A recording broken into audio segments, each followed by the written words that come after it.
2번, 다음 글에서 알 수 있는 것은 인조가 남한산성에서 청나라 군대에 포위되어 있을 때 신하들은 척화론과 주화론으로 나뉘어 서로 대립했다. 지문에 두 개의 개념, 입장, 관점이 나오면 이렇게 네모와 세모로 구분해 나가면서 읽으면 됩니다. 이에 대해서는 제가 수능 강의에서 좀 자세히 설명한 게 있어서 잠깐 가져와 볼게요.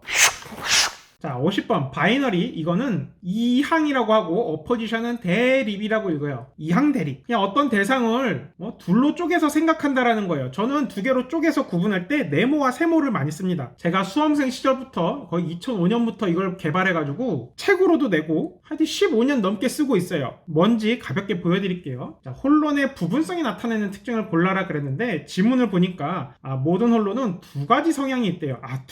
두 개라 그러면 어떻게 표현한다고요?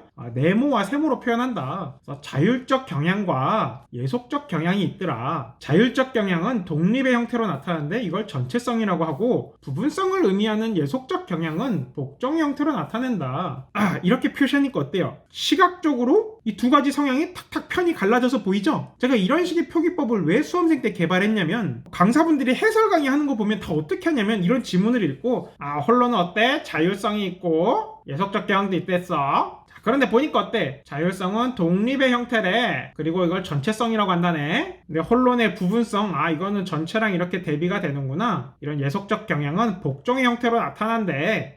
이렇게 정리하니까 깔끔하다, 그치? 그리고 이 표를 통해서 강사분들이 문제를 풀더라고요. 이게 시험장에서 내가 이런 표를 그릴 수가 있어요, 없어요? 없죠. 그런데 결과론적으로 내 머릿속에 저러한 표가 있어야지만 문제를 쉽고 빠르게 풀 수 있는 건 맞아요. 그렇다면 이 간극을 어떻게 내가 메꿀 수 있을 것인가?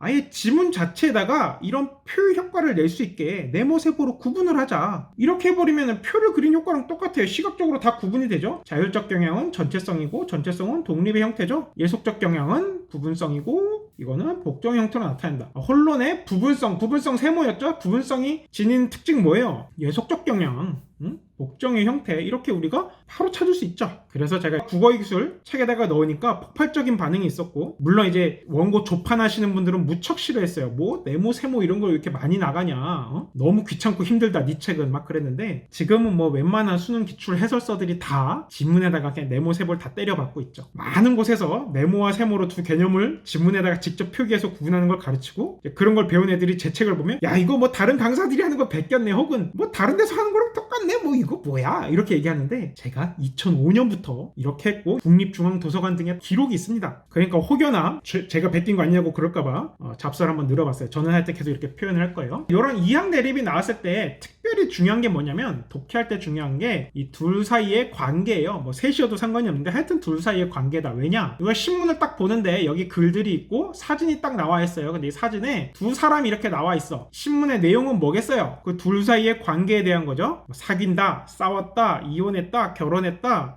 어쩌고 저쩌고. 둘이 제시됐을 때 핵심은 뭐다? 그 관계다. 관계를 얘기하기 위해서 애초에 두 개를 탁 제시한 거예요. 관계가 어떤가 봤더니, 이러한 양면성, 자율적 경향, 예속적 경향, 네모세모가 역동적인 평형 상태를 이룰 때 계층 구조는 안정을 유지한다. 이게 바로 관계죠. 바로 이 부분이 글의 핵심이라고도 볼 수 있어요. 관계가 핵심이다. 그래서 일방적으로 한쪽이 강해지면 균형은 무너진다. 그래서 이제 경우를 둘로 나눈 거예요. 자율적 경향이 너무 강하면 어떻게 되냐? 구속을 벗어난다. 반면에 예속적 경향이 너무 강하면 그건 노예가 된다. 복종이 너무 심해져서 노예가 된다. 이렇게 네모네모, 세모세모로 쉽게 구분할 수가 있죠. 자, 이 경우에 여러분들이 출제자라면 내용일치류 문제를 어떻게 내겠어요? 적절한 선지는 네모는 네모다 혹은 세모는 세모다 이렇게 낼 거고, 적절하지 않은 선지는 네모는 세모다 혹은 세모는 네모다 이런 식으로 내겠죠. 요건 적절, 요건 적절하지 않은 선지, 이렇게 나오는 것을 수도 없이 보게 될 텐데, 그러한 기원은 1994학년도 수능부터 계속 이어져 내려오는 것이다. 알겠죠? 자, 방금 우리가 배웠던 이항 대립에서 포인트는 두 개였어요. 네모와 세모로 지문에 직접 구분해가며 표시한다. 두 번째, 관계가 핵심이다. 자, 핵심이 뭐라고요? 관계 서로 대립했다. 그래서 척화론 네모를 주장한 네모 김상원은 항복하는 일은 있을 수 없는 일이라며 끝까지 저항하고자 했다. 척화론 네모의 주장은 뭐다? 저항하자. 그 김상원은 중화인 명을 버리고 오랑캐와 화의를 맺는 일은 군신의 의리를 버리는 것이라고 말했다. 하지만 이와 달리 주화론을 주장한 최명길은 나아가 싸워 이길 수도 없고 물러나 지킬 수도 없으면 타협하는 수밖에 없다라고 했다. 화의론의 핵심은 뭐예요? 타협이죠. 그래서 앞에 화의를 맺는 받는다, 항복한다는 전부 세모로 표시가 됩니다. 그는 최명길은 명을 섬겨야 한다는 김상원의 주장에는 동의하지만 공통점, 이거는 관계의 아주 대표적인 형태예요. 지문에 공통점이 나오잖아요. 이거는 시험에 관계없이, 다루는 글의 내용에 관계없이 거의 10중 8구 문제가 됩니다. 따라서 글을 읽다가 뭔가 공통점이 보인다, 그러면 이렇게 교집합 기호 땅 표시해두고 이거 문제가 될 가능성이 매우 높다, 이렇게 읽어나가야 돼요. 그래서 명을 섬겨야 된다는 주장에 동의하지만 그보다는 나라를 보존하는 것이 우선이라고 말했다. 그러니까 항복하고 타협하고 화의를 맺자는 거죠. 나라가 없어지면 명을 섬기는 것도 불가능하므로